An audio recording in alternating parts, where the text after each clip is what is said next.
እስራኤል ለሐማስ ጥቃት ምላሽ በሚል በሰነዘረችው ጥቃት የሁለት ጋዜጠኞችን ሕይወት በቀጠፈች ማግስት የፈረንሳዩ ፕሬዝዳንት ኢማኑኤል ማክሮን ፍልስጤማውያንን ከጋዛ የማፈናቀል ሐሳብ ውድቅ ሊሆን ይገባል ሲሉ ተደምጠዋል። ከግብፁ ፕሬዝዳንት አብዱል ፈታህ አልሲሲና ከዮርዳኖሱ ንጉስ አብዱላህ ሁለተኛ ጋር የሶስትዮሽ ውይይት ለማድረግ ካይሮ የደረሱት ፕሬዝዳንት ማክሮን ከአሜሪካና እስራኤል ጋር ሊያቃቅራቸው የሚችል መግለጫን መስጠታቸው ትልቁ የመወያያ አጀንዳ ሆኗል። ፕሬዝዳንት ማክሮን ከግብፁ አቻቸው አልሲሲ ጋር በነበራቸው ቆይታ ለመካከለኛው ምስራቅና ፍልስጤም ዘለቄታዊ መፍትሄ ማበጀት እንዳለባቸው መወያየታቸው ሲዘገብ እስራኤል በጋዛ በአዲስ መልኩ የጀመረችውን ጥቃትም እንደማይቀበሉ አስታውቀዋል። ፓሪስ በመካከለኛው ምስራቅ ባለው አለመረጋጋት ላይ አሜሪካን እየወቀሰች ወይስ የራሷን የውጭ ጉዳይ ፖሊሲ አቋም ለማሳየት እየሞከረች በስፋት እንመለከተዋለን። አብራችሁን ቆዩ።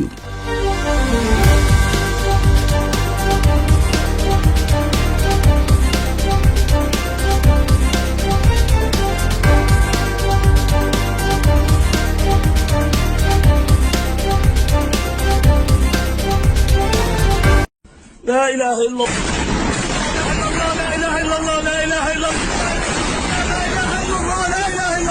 ግብጽና ፈረንሳይ ያላቸው ግንኙነት በ1970ዎቹ እንደተጀመረ የሚታመን ሲሆን አሁን ፓሪስ በግብጽ ያላት ኢንቨስትመንት ወደ 7 ቢሊዮን ዶላር የሚጠጋ ነውም ተብሏል። በሰሞንኛው የፕሬዝዳንት ማክሮን ጉብኝት ላይ እንደተጠቀሰው ከሆነ 180 የሚደርሱ የፈረንሳይ ድርጅቶች ከ50 ሺህ በላይ ለሚሆኑ ግብጻውያን የሥራ ዕድልን መፍጠር ችለዋል። ሰሞንኛው የካይሮ ጉዞ ዋነኛ ትኩረት ግን ይሄ ሳይሆን በመካከለኛው ምስራቅ ላይ ያለው አለመረጋጋት እንደሆነ ይታመናል።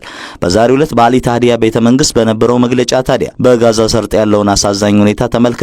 አስቸኳይ የተኩስ አቁም ስምምነት እንዲመለስም እንፈልጋለን ብለዋል። ሁለቱ ሀገራት በተለይም በጋዛ የሚኖሩ ፍልስጤማውያንን ያለ ፍቃዳቸው በአስገዳጅ ሁኔታ ለማፈናቀል የሚደረገውን ድርጊት እንደማይቀበሉ ይፋ አድርገዋል።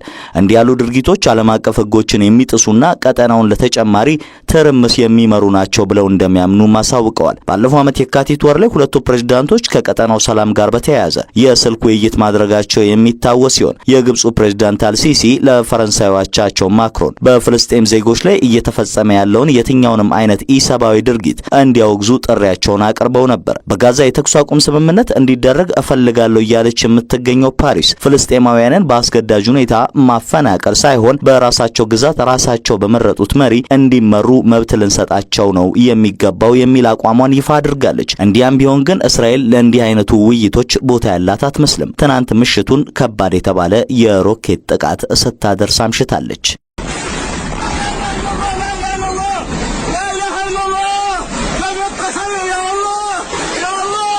ጠቅላይ ሚኒስትር ቤንያሚን ኔታንያሁ ሐማስ በወራት ጊዜ ውስጥ ላደረሰው ጥቃት አጸፋዊ እርምጃ እንደሚወስዱ ይፋ ካደረጉ በኋላ ነው ትናንት ወደ እርምጃ የገባቸው። የእስራኤል ጦር በዕለተ እሁድ ከጋዛ ተተኮሱብኝ ካላቸው 10 ሮኬቶች መካከል ግማሾቹን መቶ መጣሉን ይፋ አድርጓል። ኔታንያሁ ታዲያ ይህን ትዕዛዝ የሰጡት ከዋሽንግተን ጋር ለመምከር የጉዞ መሰናዶ ላይ ባሉ ሰዓት ነበር።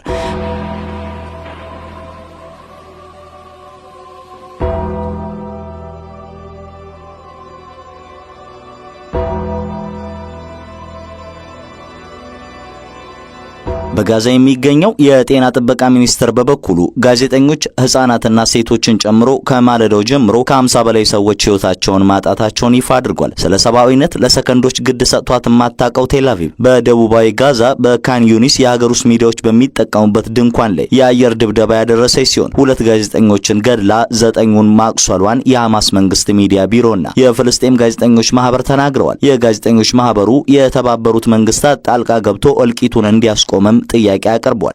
ይህ በእንዲህ እንዳለ በዌስት ባንክ የሚኖሩ ፍልስጤማውያን ዛሬ ጋዛን በማሰብ ስራ የማቆም አድማ ማድረጋቸውን ሚድል ስታይ ዘግቧል። ዌስት ባንክ በሚገኙት ከተማዎች እንዲሁም የስደተኞች ካምፖች በጋዛ ሰርጥ ከሚገኙ ፍልስጤማውያን ጋር በመተባበር እስራኤል ሌሊቱን ባደረገችው የማያባራ የሮኬት ድብደባ ምክንያት ሰኞ ዕለት የስራ ማቆም አድማ አድርገዋል። ሱቆች፣ ትምህርት ቤቶችና የግል እንዲሁም የመንግስት ተቋማት እንዲሁም መንገዶች ሙሉ በሙሉ ተዘግተው ውለዋል። የስራ ማቆም አድማው ተሳታፊዎች ከጥቅምት 2023 ጀምሮ ከ50700 በላይ ፍልስጤማውያንን የገደለውና እስራኤል በአየርና በምድር የምታደርሰው ጥቃት እንዲቆምም ጠይቀዋል። ተቃውሞ በሞሮኮ፣ በአልጄሪያ፣ በቱኒዚያና በሌሎችም አካባቢዎች ለፍልስጤማውያን ያላቸውን አጋርነት በመግለጽ የቀጠለ ሲሆን በሊባኖስ ደቡባዊ ከተማ በሆነችው ሳይዳ ትምህርት ቤቶች ዛሬ ተዘግተው መዋላቸውም ተሰምቷል።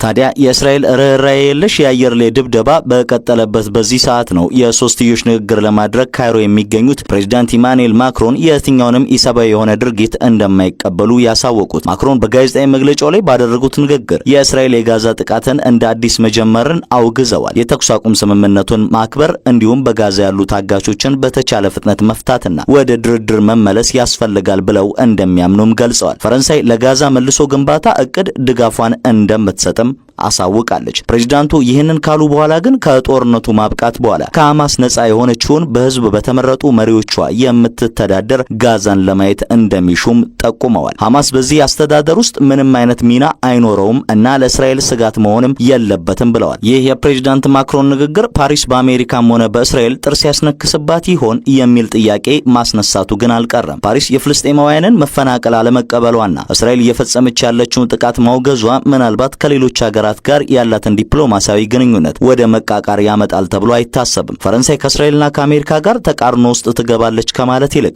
የምትመራበትንና የምታምንበትን የውጭ ጉዳይ ፖሊሲ ይፋ ያደረገችበት ነው ተብሎ ይታመናል። በተለይም በመካከለኛው ምስራቅ ፈረንሳይ ሁለቱ ሀገራት ያለማንም ጣልቃ ገብነት መፍትሄ ማበጀት አለባቸው ብላ ታምናለች። ይህም ዓለም አቀፍ ሕጎች እንዳይጣሱ በር ይከፍታል ባይ ነች። በተለይም የጄኔቫ ኮንቬንሽንን ትጠቅሳለች። ዩናይትድ ስቴትስ ኦፍ አሜሪካ በሁለቱ ሀገራት የእርስ በርስ ውይይት እንደምታምን በይፋ በመግለጽ ብትታወቅም በእስራኤል ጉዳይ ግን ዓይን ያወጣ አድሎ ማሳየቷ ከሌሎች ሀገራት ለየት ያደርጋታል። የጋዛ ነዋሪዎችን የማፈናቀል እቅድ ሲወጣ የመጀመሪያው ደጋፊ የጆ ባይደን መንግስት እንደነበር ይታወሳል። ለዛም ነው የፈረንሳይ አቋም ከዩኤስ በተቃርኖ ላይ ያለ ይበልጡን ደግሞ የዓለም አቀፍ ሕግ እንዳይጣስ ወደሚል ካምፕ ያዘነበለው። እንዲያም ቢሆን ግን የፈረንሳይ አቋም ዩኤስ ወይም እስራኤል ላይ የተቃጣ ጂኦፖለቲካዊ አመጽ አይደለም ተብሎ ይታመናል። ፓሪስ በዚህ መሃል የራሷን አንዲት ሀገር ራስ ገዝና ህጋዊ መሆን አለባት የሚለውን ታዋቂ የውጭ ጉዳይ ፖሊሲዋን ለማንጸባረቅ የቻለችበት ይመስላል። ከዚሁ ከእስራኤል ጉዳይ ሳንወጣ ጠቅላይ ሚኒስትር ቤንጃሚን ኔታንያሁ ዛሬ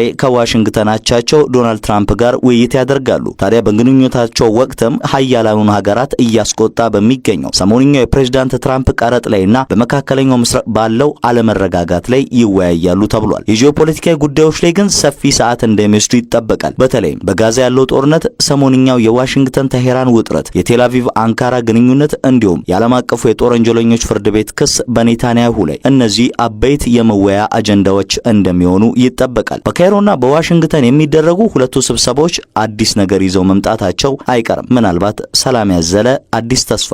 ለዛሬ ያዘጋጀንላችሁ ጥንቅር ግን በዚሁ አበቃ። እንደተለመደው ለቻናላችን አዲስ የሆናችሁ በየዕለቱ የሚለቀቁ ዓለም አቀፍ መረጃዎች እንዲደርሷችሁ ሰብስክራይብ እንድታደርጉ ልናስታውሳችሁ ወደድን። መልካም ጊዜ።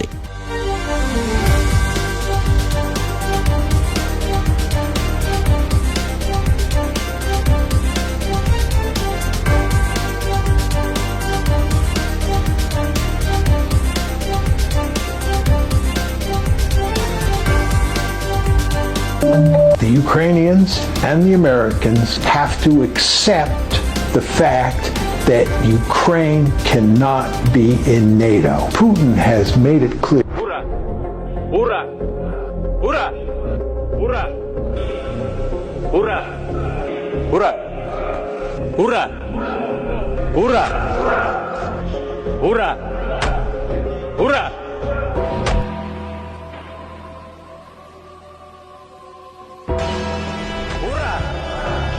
Hurrah! Hurrah! Hurrah! Hurrah! Hurrah! Hurrah!